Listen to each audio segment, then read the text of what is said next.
ప్రతి ప్రశ్నిస్తాడు, నీ చెడు కొనేటోడు ముందట నవ్విస్తాడు, ఎన్నిక ఎక్కిస్తాడు. నేను మంచి కొనేటోడు అనుకుంటావా, చెడు కొనేటోడు అనుకుంటావా, మీరే ఆలోచించుకోవాలి దయాకరణ నువ్వు అని చెప్పి ఈ సందర్భంగా మిమ్మల్ని వేడుకుంటున్నా. ఎందుకన్నా అంటే జూపూడి ప్రభాకర్లో మాలమానాడు పెట్టి ఎమ్మెల్సీ తీసుకున్న తర్వాత కన్మరుగు అయిపోయాడు. దయాకరణ ఆ రీతిలో ఎవరు అనుకోవద్దంటే అన్న పని చేయవలసిన అవసరం ఉంది మాలమానాడు కాబట్టి సందర్భంగా ఒక్కసారి మీరు అందరూ ఆలోచన చేయాల్సిన అవసరం ఉంది. తెలంగాణ మాలమానాడే లేకపోతే అతనికి దయాకరణ ఎమ్మెల్సీ పదవి లేదు. ఇలా నాగరాజు సార్ వరంగల్లో ఉన్న మాలలే లేకపోతే ఎమ్మెల్యే వచ్చే అవకాశం లేదు. ఈరోజు పిలిచికరణ కూడా మాలమానాడే లేకపోతే రాష్ట్ర అధ్యక్షుడు ఉండే అవకాశం లేదు, నాకు రాష్ట్ర ప్రధాన కార్యదర్శిగా ఉండే అవకాశం లేదు. మనందరం ఒక వేదిక ఎన్నుకున్నాం. ఆ ఎంచుకున్న వేదిక ఏంటంటే డాక్టర్ బాబాసాహెబ్ అంబేద్కర్ వారసుని యొక్క రక్త ముద్దలమై మనం ఉన్నాం కాబట్టి ఆ యొక్క రాజ్యాంగాన్ని ముందు తీసుకుపోయే అవకాశం మన మీద ఉంది కాబట్టి మనల్ని నమ్ముకున్నారు మన జాతి బిడ్డలు కాబట్టి వాళ్ళకు మోసం చేయొద్దు, మనం మోసపోవద్దన్న ఉద్దేశంతో మనం నష్టపోతున్నామని చెప్పి ఈ సందర్భంగా దీనికి తెలియజేస్తున్నాం. ఒకటి తెలంగాణ మాలమానాడు పెట్టినప్పుడు వర్గీకరణ చేయమని చెప్పింది తెలంగాణ మాలమానాడు ఎంతో మంది విమర్శించారు. అది వాస్తవం. మనం ఏమని చెప్పినాం, జనాభా ప్రాతిపదికన వర్గీకరణ చేయమని చెప్పినాం. మనమే చెప్పినాం కాబట్టి ఈ రోజు పాలకులు బీజేపీ కావచ్చు, కాంగ్రెస్ కావచ్చు, టీఆర్ఎస్ కావచ్చు, అన్ని పార్టీలు ఏమన్నాయి అంటే మాలోళ్ళే జనాభా ప్రాతిపదికన రిజర్వేషన్ చేయమన్నారు, చేయమన్నాక మీరు ఎందుకు చేస్తలేరని చెప్పి కొంతమంది ల్యాబింగ్ చేసి మరి కిషన్ రెడ్డి లాంటి వారు మనల్ని మోసం చేసి ఈ రోజు వర్గీకరణ పేరుతో మాలను మొత్తం ఉరికమ్మ వెంకించే పరిస్థితిలో తీసుకొస్తున్నారు. కాబట్టి దీని మీద మాలమానాడు ఒక పిలిసాగర్ మాలమానాడు కాదు, చెన్నై మాలమానాడు కాదు, తెలంగాణ మాలమానాడు, ఆంధ్రప్రదేశ్ మాలమానాడు ఏకమై ఢిల్లీలో నరేంద్ర మోడీ గుండెల్లో కన్నడికి పిలిపేందుకు మనం అందరం ఐక్యం కావాల్సిన అవసరం ఉంది. నేను ఒకటి, నువ్వొకటి, నా సంఘం ఒకటి, ఎల్లయ్య ఒకటి, పుల్లయ్య ఒకటి, మల్లయ్య ఒకటి మనలో విమర్శిస్తూ విభజిస్తూ వర్గీకరణ పేరుతో మన పిల్లల భవిష్యత్తు నాశనం చేస్తున్నా ప్రతి రాజకీయ పార్టీకి తెగించి కొట్టవలసిన అవసరం ఉంది. ఈ సందర్భంగా 1818 భీష్మ సైనికులు ఎంతమందో ఆ రకంగా మన లోపల స్ఫూర్తిని తీసుకొని పోయి ఏ రాజకీయ నాయకులు తలుపు తండైనా మనం మన రిజర్వేషన్లను సాధించుకోవాల్సిన అవసరం ఉంది. వర్గీకరణ రిజర్వేషన్ ఏముందో దాన్ని కోట్లలో కొట్లాడా ఈ రోజు నుంచి పిలిచికరణ గారికి రిజర్వేషన్ చెప్తున్నా.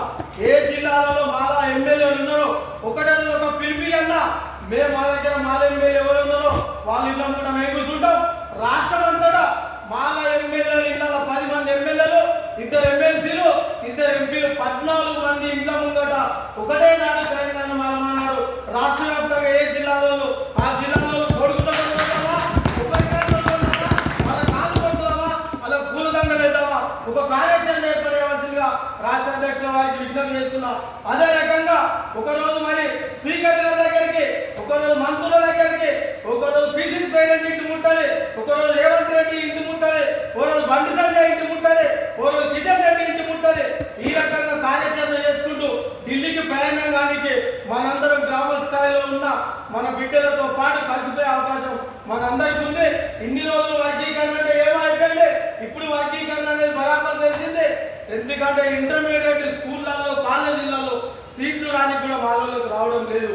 మరి అదే రోస్టర్ విధానంలో యూనివర్సిటీలలో కావచ్చు, రేపు ఎంబీబీఎస్ కావచ్చు, మరి అగ్రికల్చర్ యూనివర్సిటీలలో కావచ్చు, ఎక్కడైనా ఏ పద్ధతిలో మన పిల్లలు నష్టపోతున్నారు. నేను ఇంకొకటి కూడా మీ అందరూ చెప్తున్నా, అరే నా కొడుకులారా తీసేస్తే మాలో మొత్తం ఎస్సీల దగ్గర తీసే ఏదైతే 10% ఈడబ్ల్యూఎస్ కోటా ఉందో మాలో పోటీ చేయడం దమ్ముంటే రాజుకుంటాం, లేకపోతే లేదు మేము మాలో కాదని చెప్పి ఈ సందర్భంగా కూడా మాలమానాడు కూడా డిక్లరేషన్ చేయవలసిన అవసరం ఉంది. మేము మాలో కాదు, అంబేద్కర్ వారసులు, మేము ఈడబ్ల్యూఎస్ కోటాలలో మా యొక్క పిల్లల భవిష్యత్తు చూసుకుంటాం.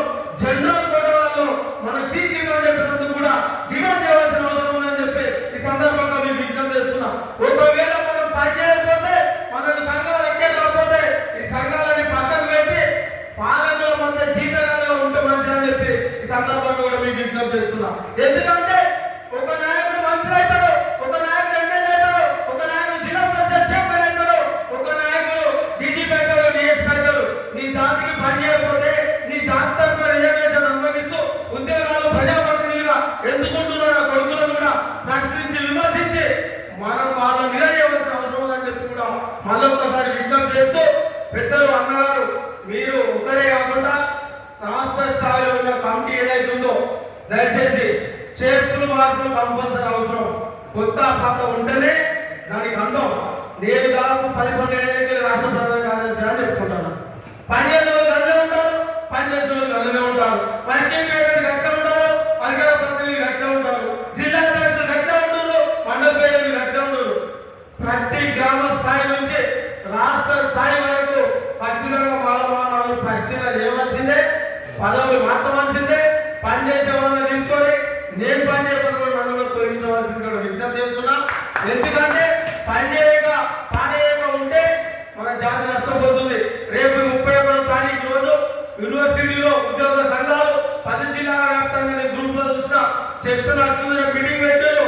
నేను ఒక్కడన్నా పాదయాత్ర అప్పుడు నేను నువ్వు ఇంకొకరు ఏమంటే మనకు అన్యాయం జరిగింది, ఒక్కరి వ్యక్తిగత స్వేచ్ఛ వల్ల సంఘానికి నష్టం జరుగుతుంది అన్నప్పుడు అట్లాంటి ఉన్నా ఒకటే లేకున్నా ఒకటే. ఒకటి భక్తి విక్రమార్క దగ్గర వేయడానికి కొంతమంది వేగం చేసి కొందరు ఈగలు కలిసినామని కొందరు ఆలయం కలిసినామని నీతోటి 1200 కిలోమీటర్ల పాదయాత్రలో నేను 10 కిలోమీటర్లు 5 కిలోమీటర్లు నడిచిన కానీ నీవు కూడా ఆత్మధైర్యంతో ఉంటున్నా తప్ప బయట మాత్రం బాగా బాగుతున్నాం. ఎందుకంటే మీరు రాష్ట్రాధ్యక్షులు ఏం చేయగలే, మేడం నువ్వేం చేయగలే, రోజు కొట్టుకుని శోధించారు. మీరు వేగం మీద లేదేంటే మీకు ఇవ్వలేదంటే నాకు ఇప్పటికి కూడా తలంచుకోవడానికి సిక్ అవుతుంది. రుబాబా చెప్తున్నామని మనకు అవసరం లేకుండా అయిపోయింది. రెండో విడత పాదయాత్ర కూడా త్వరలో కార్యాచరణ ఏర్పాటు చేసి ఫస్ట్ విడత అయిపోయింది. రెండో విడత పాదయాత్ర కూడా నువ్వు పిలిపించవలసిన అవసరం ఉంది. రెండో విడత పాదయాత్రకు ఏ జిల్లాలో ఉన్నారో వాళ్ళందరూ కూడా సంసిద్ధం చేయాలి. ఆ నాయకత్వాన్ని కూడా ముందుకు తీసుకురావాలి.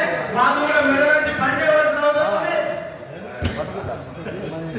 మనం సెకండ్ విడత అనేది ఏదనుకున్నామో దాని ఉద్దేశంగా కంటిన్యూ చేయాలి. భాస్కర్ అన్న దయచేసి నేను మాట్లాడేది ఎవరికి ఇబ్బంది అనిపించినా మీరు తిట్టినా కొట్టినా పడడానికి సిద్ధం. ఎందుకంటే ఒక వ్యక్తి కోసం ఒకరి స్వార్థం కోసం ఒకరి కోసం చేసేది కాదు. ఇది మన భవిష్యత్తు కోసం. తెలంగాణ మానబిడ్డలు పుట్టబోయడం కూడా ఈ యొక్క సంఘం ఒక రూపకల్పన చేసే పరిస్థితుల్లో ఉన్నాం కాబట్టి దీన్ని ఆలోచించవలసిన అవసరం ఉన్నది. ఎందుకంటే ఇక రేపు నాకు ఒక మిత్రుడు ఫోన్ చేసి మీ ప్రిన్సిపాల్ నిన్న యాక్ట్ ఇక రేపే స్థానిక ఎలక్షన్ అక్కడే కదా మనం మీ దుకాణం అంటే మీటింగ్ అన్నారు.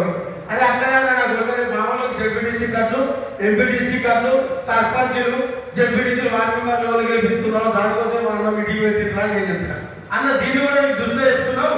ఎందుకంటే నువ్వేమో అనుకుంటున్నావు ఎంఆర్పిఎస్ మందకృష్ణ మాదిగా మేడైన చేయకు ఢిల్లీలో పని కావాలంటే కిషన్ రెడ్డి తోట లేకపోతే బండి సంజయ్ తోట లేకపోతే గుడ్డు అరవింద్ తోట మాట్లాడి మా వాళ్ళకి ఎందుకంటే తమ చేస్తున్నారు మనోళ్ళు అంటే మాట్లాడతారు. మనకు మాట్లాడే నాయకులు లేరు కాబట్టి మన జాతి నష్టపోతుంది. ఆ మాట్లాడే నాయకులు రైతులా రాష్ట్ర రైతులా మరి జన ప్రకాశం రైతులా మరి సింపల్ నర్సింగ్ మీరు డిసైడ్ చేసుకోవాలి. ఏ ఊళ్ళో అన్యాయం జరిగితే ఆ ఊళ్ళో మాట్లాడే బాధ్యత లేనప్పుడు మనం పదవులలో పనికిరాం. ఏ ఊళ్ళో అన్యాయం జరిగితే ఆ ఊళ్ళో మా వాళ్ళకి అన్యాయం జరిగిన డిఎస్పీకి ఎస్ఐకి సిఐకి ఎంఆర్ఓ పని ఫోన్ చేస్తేనే అప్పుడు వీళ్ళ నాయకులు కూడా ఉన్నపై వాళ్ళ జోలికి పోవాలనే భయం ఎంఆర్పిఎస్కి వచ్చింది. మానవులు అంటే భయం రావాలంటే మనకు కూడా ఆ నాయకత్వం అవసరం అని రిక్వెస్ట్ చేస్తున్నాను. మీకు నవ్వులా కనిపిస్తుంది. నేను ఎగ్జాంపుల్ చెప్తున్నా. నేను ఒక సర్పంచ్ గా ఒక ఏసీపీ కూడా బెదిరించిన. నేను ఒక సర్పంచ్ గా నా ఊరికి లోడెత్తమేమో అని చెప్పి అందరికంటే ముందు రోడ్ పెడుతున్నా. ప్రశ్నించకపోతే మన ఇంటికి అమ్మ పెట్టది, తమ్ముడు పెట్టడం చెబుతాం, గల్ల పెట్టడం కూడా బరాబర్ ప్రశ్నించాలి, బరాబర్ నిలదీయాలి.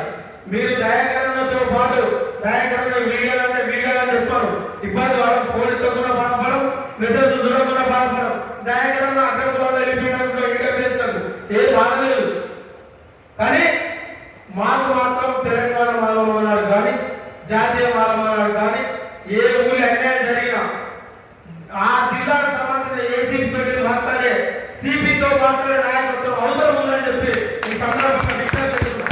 ఆ నాయకత్వం లేనప్పుడు ఏ ప్రజల కార్యదర్శి ఏ అధ్యక్షుడు పనికిరాడు, జాతి ద్రోహులు కుదరబోదని చెప్పి గుర్తు చేస్తున్నాం. అదే రకంగా మీరు బుల్లెట్ ట్రైన్స్ అన్నారు, సంఘ బలం గురించి చెప్పాం. తర్వాత ఇంకోటి మీరు సీఎం ఇంటికి ముట్టడిస్తే మన కాలు వలిగినా మంచిదే, బుల్లెట్ రబ్బర్ వచ్చినా మంచిదే. బరాబర్ సీఎం ముట్టడించవలసిందే.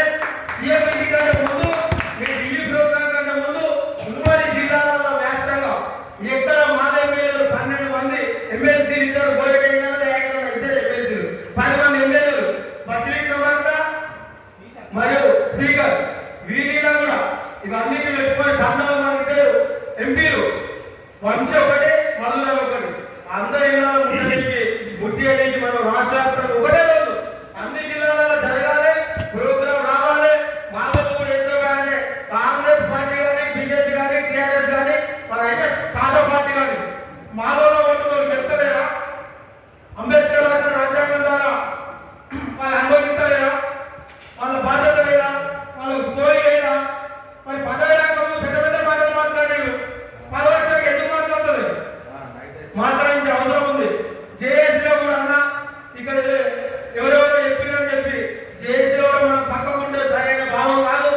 జేఏసీలో బరాబరి మన